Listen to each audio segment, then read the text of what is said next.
Olá pessoal, meu nome é Anderson, é um prazer recebê-los aqui no nosso canal. Hoje para falarmos sobre Memórias do Subsolo, uma novela publicada por Dostoiévski em 1864, uma novela em duas partes e que traz no seu bojo discussões políticas, filosóficas e sobre questões existenciais, sobre aspectos da natureza humana. Mas antes de continuarmos, eu gostaria de pedir aos colegas que, se caso ainda não sejam inscritos, que se inscrevam no nosso canal, que curta nossos vídeos, que acione as notificações, que nos acompanhe aqui no YouTube. Nós agradecemos muito a gentileza. E antes de entrarmos na obra em si, como de costume, falaremos sobre a biografia do autor. Dostoiévski nasceu em 1821 e morreu em 1881 na Rússia, um pouco antes de completar os seus 60 anos. Teve uma infância problemática, a mãe morreu jovem, o pai morreu alguns anos depois, uma morte violenta, inclusive. Segundo alguns biógrafos, ele foi atacado por próprios servos, né? Na época ainda existia o regime de servidão na Rússia. O pai de Dostoiévski era um médico, um sujeito viciado em álcool e que acabou despertando a fúria de parte dos seus servos porque os tratava muito mal e esses o emboscaram um dia, inclusive teriam mutilado sexualmente. Mas enfim, Dostoiévski estudou na Escola Militar de Engenharia de São Petersburgo. Em 1849, Dostoiévski foi preso por ter se envolvido com grupos políticos que debatiam ideias de esquerda, né, ideias revolucionárias, ideias socialistas que eram muito comuns naquele período. Ele foi condenado à morte, só que a sua prisão foi comutada em trabalhos forçados na Sibéria. Porém, foi montada uma espécie de teatro macabro, né? Onde a execução foi simulada, né? No último segundo, na hora do disparo, eles disseram, não, não, é brincadeira, né? Sua prisão, sua pena foi comutada em trabalhos forçados na Sibéria. E ele passou um período numa prisão, executando trabalhos. Depois fazia parte da sua sentença prestar serviço militar obrigatório como soldado raso na fronteira, num ponto bastante distante, mas em determinado ponto ele foi cometido por crise de epilepsia, né? E acabou pedindo baixa do exército, é o que foi concedido. Ele pôde voltar a São Petersburgo e se dedicar às suas atividades literárias, né, jornalísticas. E foi após esse período, período pós-Sibéria, né, que ele produziu as suas obras-primas, suas obras fenomenais, próprias Memórias do Subsolo, como Crime e Castigo, como Irmãos Karamazov, como Demônios. Mas, enfim, produziu uma obra fenomenal e na sua morte, que foi decorrente de problemas pulmonares, ele foi reconhecido, né, e acompanharam o seu cortejo mais de 30 mil pessoas. Vou mostrar para vocês aqui os meus volumes. Eu tenho 2 volumes de Memórias do Subsolo. Eu tenho esse aqui, da Folha de São Paulo, que eu vou mostrar para vocês aqui, que é uma edição daquelas coleções e de boa qualidade. A tradução é do Irineu Franco Perpétuo. Nessa edição aqui, o livro tem pouco mais de 100 páginas, cerca de 120, 130 páginas, nessa diagramação aqui que eu estou mostrando para vocês. E eu tenho aqui também essa edição de bolso da Martin Claret, da tradução do Oleg Almeida, que tem mais ou menos essas páginas, esse número de páginas também, nessa diagramação aqui, que é um pouco menor. Como eu disse no início, é uma novela dividida em 2 partes. A primeira parte se chama O Subsolo e a segunda parte sobre a neve molhada ou sobre a neve úmida, dependendo da tradução.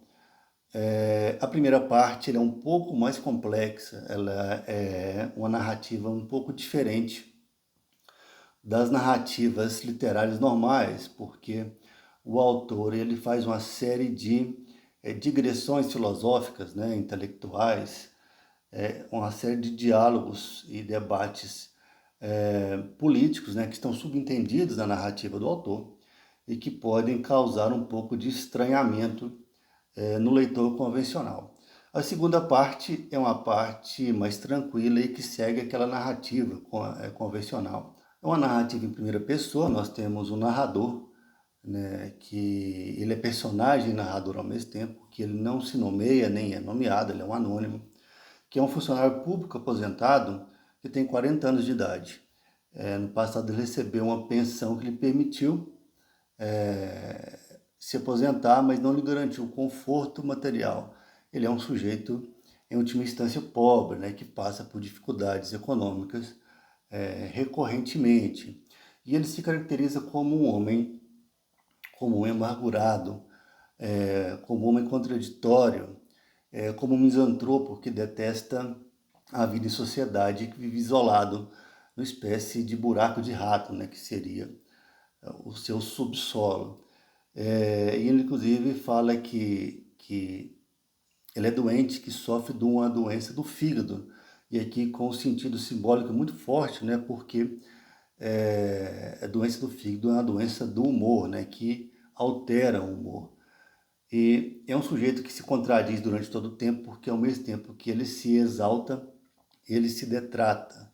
Então, ao mesmo tempo que ele fala que ele é mau, ele fala que é uma pessoa muito inteligente, inclusive mais inteligente do que os outros. Ele se considera com uma consciência expandida que lhe coloca em vantagem em relação, na verdade, aos demais indivíduos que o cercam. E essa suposta superioridade intelectual que o homem do subsolo atribui a si próprio o transforma num sujeito letárgico, um sujeito sem iniciativa, um sujeito que não tem forças para realizar coisa alguma.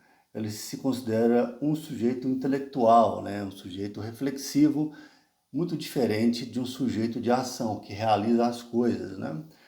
Na verdade, o sujeito de ação ele é desprezado, em certa medida, pelo homem do subsolo, mas, de certa forma, ele admite que ele leva alguma vantagem, né? Os homens de ação levam alguma vantagem em relação ao homem intelectual, porque o homem intelectual é aquele que fica gastando toda a sua energia tentando entender e compreender a genealogia das coisas e acaba que não produz nada, né? Ele não empreende nada, não concretiza nada. E o mundo é dos homens de ação, são aqueles que fazem as coisas muitas vezes sem pensar. Eles executam as tarefas, eles traçam metas, né? Eles constroem, eles edificam a sociedade. E nós vemos aqui uma espécie de inveja, né? Do homem do subsolo em relação a esse tipo de indivíduo. E nesse ponto o autor ele faz uma crítica, né? Um ataque subtendido à figura do intelectual, que é um sujeito que muitas vezes ele passa toda a vida e gasta todas as suas energias em debates, em proposições intelectuais que não têm efeito prático nenhum. Afinal, muitas vezes, do que servem os intelectuais? Ou, em última instância, boa parte dos intelectuais, né? A não ser para ficar promovendo debates infinitos que muitas vezes não têm aplicação prática nenhuma. Em sequência, o Homem do Subsolo ele vai apresentar uma visão muito negativa do ser humano e da natureza humana, dizendo que, em essência, o ser humano ele é cruel, ele é vil, ele é desonesto, ele está sempre preocupado em satisfazer seus próprios interesses, né? Ele o classifica literalmente como uma criatura ingrata de duas pernas, porque ele está sempre articulando em benefício próprio, muitas vezes em detração do seu semelhante. E ele afirma que essa natureza do ser humano ela não é moldável, né? Ela não é transformável. Numa crítica política também, filosófica, às ideias de engenharia social que já circulavam no século XIX, as ideias revolucionárias, né?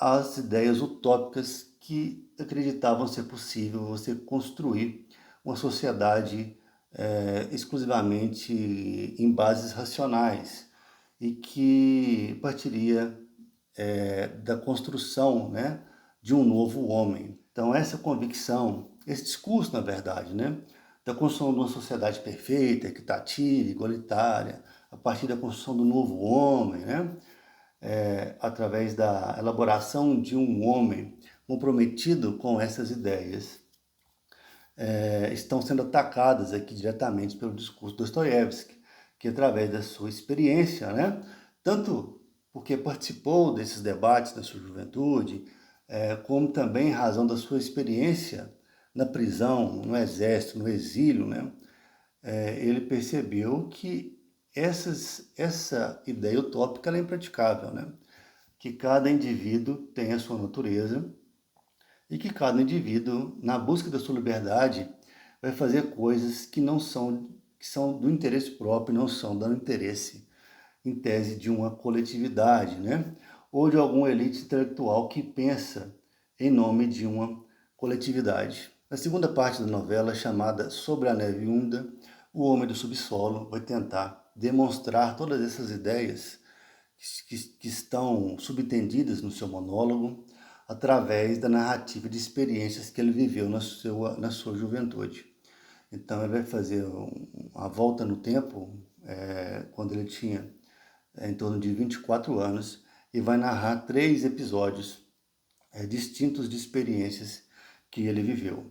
E ele começa dizendo que nesse período ele ainda não pertencia completamente ao subsolo, apesar de mais isolado, de refugiado na leitura, na maioria do tempo como passatempo, o homem do subsolo ele ainda buscava alguma interação social, algum relacionamento afetivo com outras pessoas. Então ele se disse que ele já era um sujeito bastante amargurado, bastante isolado, mas que eventualmente ele fugia do seu local de reclusão em busca de experiências, né? E ele cita aqui principalmente aventuras do período noturno, em bares, em prostíbulos, mas ele cita a rotina da sua repartição, né? Onde que ele trabalhava e dos vários colegas que ele tinha e de como ele odiava esses colegas, né? De como ele considerava esses colegas inferiores e feios e mal vestidos, né? E desqualificados, mas de certo ponto tinha hora que ele os invejava em certos aspectos, né? Então no primeiro episódio específico, um dia ele caminhando à noite, ele passa por um bar e vê que estava ocorrendo uma briga lá dentro. E um indivíduo é arremessado pela janela. E em busca de alguma interação social, ele vai para dentro desse bar na expectativa de participar da confusão, de participar da briga, de inclusive ter a possibilidade de ser arremessado pela janela também. Mas ele é ignorado completamente pelos participantes, né? Ele não consegue brigar com ninguém, ninguém o percebe ali. E ele sofre um atentado extremamente ofensivo, né, na interpretação dele. Ele estava no caminho do bar e passa um oficial, um militar. Esse oficial simplesmente o pega pelos ombros e o move de lugar para ter passagem e seguir em frente, como se tivesse movido o móvel, né, sem ter olhado na cara do homem do subsolo, sem ter percebido a sua existência. Então isso provoca uma espécie de ofensa profunda e ele desenvolve uma espécie de obsessão por esse militar, por esse oficial, de maneira que ele chega a descobrir onde ele vive, né, o nome dele e qual que era o caminho que ele regularmente fazia. E muitas vezes ele fazia o mesmo caminho em sentido contrário e ele se imaginava, né, dando um encontrão, um esbarrão com esse indivíduo e na sequência ser convidado para uma espécie de duelo, né, onde possivelmente ele seria morto. Então ele desenvolvia fantasia nesse sentido e por diversas vezes ele, quando ele cruzava com esse oficial, no ponto de dar um encontrão, lhe faltava forças, né? Lhe faltava coragem. Mas não é falta de coragem nos termos que nós compreendemos, mas sim falta de disposição, aquela velha inércia que a gente citou na primeira parte, né? Que era falta de ânimo, de espírito, digamos assim. Até que um dia ele, ao ponto, né, de se cruzar novamente com esse oficial, ele simplesmente fecha os olhos e caminha em direção e dá um esbarrão nesse militar, que o ignora completamente, segue seu caminho, mas na sua mente ele constrói o raciocínio de que ele se vingou, né, e que esse oficial, ele amedrontado, né, ele simplesmente fugiu do embate. Mas a segunda memória, descrita pelo nosso homem do subsolo, pelo narrador, refere-se a uma experiência que ele teve com ex-amigos de escola. Na verdade, o termo correto é ex-colegas, visto que ele detestava, né, todos eles. Alguns ele detestava mais, outros menos. Mas, enfim, tinha um deles que era uma espécie de vizinho, Simonov, e ele resolveu visitá-lo sem avisar. E quando ele chegou no apartamento dele, ele entrou e se sentou. Simonov estava com mais dois outros colegas de escola, programando uma espécie de festa de despedida para outro colega, para um quarto colega que nosso narrador detestava com todas as suas forças, que era aquele típico sujeito de escola, aquele sujeito popular, né, exibido, um pouco arrogante. E assim que esses rapazes notaram a presença do narrador, eles demonstraram um desconforto muito grande, um mal-estar muito grande, mal o cumprimentaram, ele permanecia lá em silêncio, e naquela angústia de ver eles praticamente o ignorando, né, ele se convida para esse jantar, né, para essa despedida, o que provocou um embaraço grande, inclusive a fúria de alguns que estavam presentes, né? E quando ele chega nesse jantar, se repete a cena, ele é novamente maltratado, ignorado, ele acaba perdendo a paciência e provocando esses colegas, né? E geram uma série de insultos, né? E troca de farpas. E no fim das contas, os colegas o humilham, né? Dizem que não querem a sua presença e etc. E vão para uma espécie de continuação da festa, né? Num prostíbulo, num bar, alguma coisa assim, e não o convidam. E passado alguns instantes, ele se desespera e resolve perseguir esses colegas, né? Ir até eles, de maneira que vai provocar um deles, o que o insultou mais, ao ponto de ser chamado para um duelo, alguma coisa nesse sentido, onde ele tiraria para cima, né? Alguma coisa assim. Corria o risco de ser morto novamente, mas teria ali a sua dignidade resgatada, alguma coisa nesse sentido. Mas ele pega uma carruagem, né, e vai para o endereço onde ele acreditava que os colegas estariam, que era um prostíbulo, mas eles não estavam lá, né? Eles haviam ou ido embora ou enganado. A dona do bordel, uma cafetina, era uma pessoa conhecida e acaba que ela aponta um quarto, ele entra e é atendido sexualmente por uma jovem prostituta, a Lisa, que dá início à terceira memória, né? Essa Lisa lembra muito, para quem leu Crime e Castigo, a nossa Sônia, né? Nossa querida Sônia, que tem um papel fundamental aí no desfecho da obra, né, de Crime e Castigo. E depois de ter sido atendido sexualmente por Lisa, o homem do subsolo, ele tenta entabular alguma conversa com essa menina. E a princípio até desperta sua atenção, mas depois ela passa a ignorá-lo, né, porque ele assume uma postura arrogante, pedante, característica da suposta superioridade intelectual que ele possui. Em razão disso, ele se enfurece, né, o nosso narrador se enfurece, e ele assume uma atitude totalmente cruel, né, totalmente vil, e vai demonstrar que ele também possui toda essa natureza deplorável, né, do ser humano, passível de humilhar os outros, né, de diminuir os outros, e ele reduz a Lisa abaixo dos cães, né, podemos dizer assim, que em suma, no seu discurso ele diz que ela é uma rameira anônima e que ela, em breve, ela vai perder sua juventude, ela vai ser ignorada, ela vai ficar doente, e que ela vai se tornar um peso, né, naquela casa de prostituição, que ela será, que ela vai morrer e vai ser enterrada como anônima e que seu túmulo não vai ser visitado por ninguém. E evidentemente que a menina se desespera, né, ela chora, no fim das contas ela se sente muito ofendida. Aí ele cai na realidade, né, ele volta à realidade e vê que atitude monstruosa que ele teve e acaba por, uma tentativa de se redimir, ele dá seu endereço para ela, né? e pede para ela procurá-lo na casa dele posteriormente. E nos dias seguintes ela o visita em casa e no momento em que ele poderia ser magnânimo, né, e fazer correções na sua atitude, né, nos seus erros em relação a ela cometidos no prostíbulo, ele simplesmente escolhe o caminho novamente da vileza e humilha outra vez a jovem garota. Mas então, esse é o resumo da novela. É uma novela que foge, em certa medida, do estilo das demais obras literárias do Dostoiévski. É uma obra que possui um grau de ironia, né, e de sátira, por questões de censura, inclusive. Essa obra teve um trecho, um dos seus capítulos, censurado pelos censores do período, né, os censores czaristas.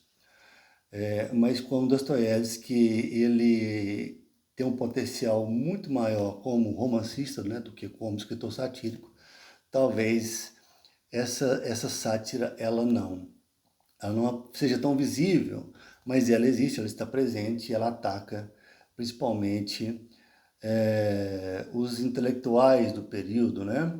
Aqueles que se consideram acima do povo e que acreditam que eles têm a solução para a redenção da humanidade. E o homem do subsolo é exatamente o oposto do modelo de homem defendido pelos intelectuais que acreditavam que era possível formar um homem que se comportasse exclusivamente com base em aspectos racionais. O homem do subsolo é um sujeito emotivo, é um sujeito passional, e em última instância ele é um sujeito ressentido, né? E o ressentido é aquele que acha que tem muito menos do que merece, né? Que foi um injustiçado pelas circunstâncias, pela sociedade, pelas pessoas. Mas enfim, a questão central do livro é exatamente que faz parte da natureza humana as paixões, as emoções, né? O interesse e a liberdade. E que a partir do momento que você abdica disso, você deixa de ser humano. E todas essas ideias racionalistas, essas ideias utópicas, elas desaguaram no socialismo real, no século XX, né? Iniciada aí com a Revolução de 1917, a Revolução Russa. O homem racional, o homem ideal, que os racionalistas, que os utópicos acreditam que é possível forjar, ele, em tese, para existir, ele demanda um alto nível de repressão estatal, inclusive, né? Mas, enfim, nosso objetivo foi fazer uma discussão breve sobre essa obra fantástica, que apesar de aparentemente não ser tão fácil, né? E que não foi tão bem recebida pelo público regular quando ela foi publicada, ao contrário, ela foi muito bem aceita pelos intelectuais, influenciou pensadores importantes da posteridade, né? Existencialistas, psicanalistas, inclusive, em razão da sua profundidade, né? E da sua clareza na análise da natureza humana, da psique humana, né? Essa psique que é individual, que é uma psique que não pode ser escravizada, né? Que não pode ser moldada da mesma forma que você molda um pedaço de barro, um pedaço de argila. E se você chegou até aqui, nós agradecemos muito, deixamos o nosso abraço, esperamos vê-los no próximo vídeo. Então, um grande abraço e até a próxima.